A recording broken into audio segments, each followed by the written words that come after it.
এই যে কয়দিন পরে কোরবান আছে না, আছে 95% মানুষের কোরবানি দেখবেন হচ্ছে না। আপনি দেখবেন হচ্ছে না।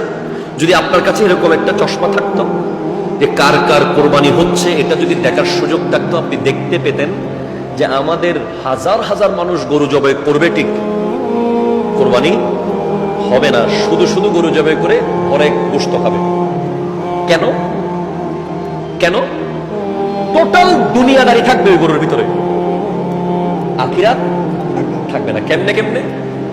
প্রথমে দেখেন গরু কিনতে যাবে আমার যুবক ভাইয়েরা, বেশিরভাগ বর্তমান যুগের যুবক দেখবেন গরু কিনতে যায় 3/4 প্যান্ট পরে। আপনি কথা বল না, গরুর বাজারে যায় কি পরে? 3/4 প্যান্ট পরে গরুর বাজারে যাচ্ছে। সে যাচ্ছে আল্লাহর রাস্তায় কোরবানির পশু কিনতে। যেতে যেতে সে ইসলামের অনেক কঠিন আইনকে লঙ্ঘন করে করে যাচ্ছে, সফর দেখিয়ে দেখিয়ে যাচ্ছে, ঠিক কিনা বলেন? এরপরে দেখবেন অনেকে যাবে গান গাইতে গাইতে, অনেকে দেখবেন গরুকে নিয়ে বিভিন্ন রকমের মজা করবে, হাসি তামাশা ঠাট্টা মজাক করবে, এই পশুটাকে নিয়ে বিভিন্ন রকম করবে, তাকে কষ্ট দেবে। এরপরে অনেকে বাজারে যাবে জিতাজিতি করে।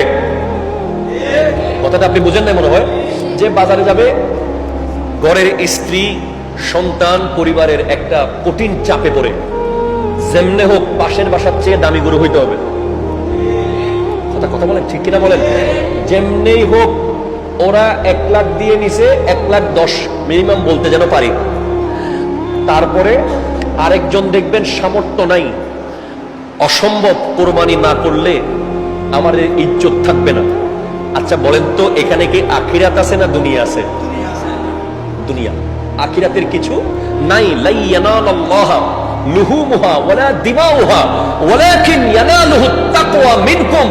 আল্লাহর কাছে গরুর গোশতও যাবে না, চর্বিও যাবে না, কোনো কিছুই যাবে না, একমাত্র হৃদয়ের ব্যাপারটাই আল্লাহর কাছে যাবে। ঠিক কিনা কথা?